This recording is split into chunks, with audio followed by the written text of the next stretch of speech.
ব্যাপারী সব কালকে যে 10 টাকা হলুদ দিলাম সেই টাকাগুলো দেন। আগের 10 টাকা হলুদের টাকা নেন, আর সামনের সপ্তাহে আরো 20 টাকা মাল দিয়েন। হলুদের টান পড়ছে তো, সব ঢাকা পাঠান লাগবো। গরুটা তো বেচলাম, মেলাডি টিয়া পাইলাম, এটিয়া দেখ কোনো কিছু একটা করা যাবো। আসসালামু আলাইকুম ব্যাপারী সাহেব। আরে দিন ইসলাম নাকি? হ্যাঁ ব্যাপারী সাহেব, একজনের কাছে টিয়া পাইলাম নি, ওই টিয়াটির লেগে গেছিলাম। তা দিন ইসলাম এলাকায় চুরি চামারি বাদ দিছাও নাকি? ব্যাপারী সাহেব 2-3 বছর হইলো চুরি চামারি করি না। আচ্ছা দিন ইসলাম থাকো তাইলে, আমার একটু কাজ আছে তো চলে যাই। কিস্তি তুলে একটা গরু কিনলাম, সেটাও চুরি করে নিয়ে গেল। চোরের জ্বালায় কি গরু ডরু পাই লেখা আর মুনা ব্যাপারী সাহেবের কাছে যাই, বিষয়টা ব্যাপারী সাহেব জানাই। 2 দিন পরে পরে হুন্ডাটা নষ্ট হয়ে যায়, ওই হুন্ডাটা নিয়ে আর পারি না। এটা বেচে একটা নতুন হুন্ডা কেনা লাগবো। ব্যাপারী সাহেব আছেন না? ব্যাপারী সাহেব, কেরা রফিকুল নাকি? কিস্তি তুলে একটা গরু কিনছিলাম, গরুটা দিন ইসলাম চুরি করে নিয়ে গেছে। এই জন্য আপনার কাছে আইলাম, আপনি এখন কি কন? দিন ইসলামের হাতে তো আমার দেখা হয়েছিল, দেখি ট্যাগ গুনতে গুনতে আইতেছে। ওরে আমি আরো জিগাইলাম চুরি চামারি করা বাদ দিছে নিহি, ও তো গুলো বাদ দিছে। চুরি যখন করছে ওর তো ভালো গার্জিয়ান টার্জিয়ানও নাই।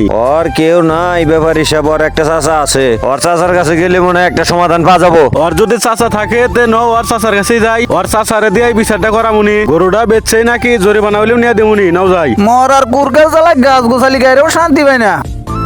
মুসালি ভাই নাকি? তোমার কাছে জানিয়েছিলাম। আরে ব্যাপারী সাহেব নাকি? তে আইছেন কি বলে আসাই কোনছে? আপনার বাস্তা দিন ইসলাম তো রফিকুলে গরু চুরি করছে। রফিকুল কিস্তি তুলে একটা গরু কিনছিল, ওই গরুটা আপনার বাস্তা চুরি করছে। বিচারটা আপনিই করেন, কি করা যায়? আমি গরিব মানুষ ভাই, আপনার বাসটা জ্বালাই কি আমি গরু ডরু পাই লেখা আর মুনা? আমার বাইসটা এই কাম করছে, রাহক আমি ডাক দিতেছি। এই দিন ইসলাম সেই দিকে শুনছে চাচা ডাকতেছ, ওই যে আসতেছি আমি। তুমি বলে রবিকুলের গরু চুরি করে নিয়ে গেছিস?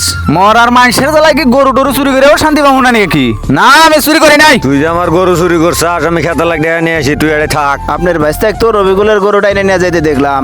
তাইলে ভাই শুনলেন তো সবকিছু, বিচার এখন আপনিই করেন। তোর জ্বালায় কি মানুষের কাছে মুখ দেখানো আর মনে গ্রামে? আমার বাইসটা যখন চুরিটা করে লাইছে, তো ওর হয়ে আমি মাপ চাই আমার কাছে।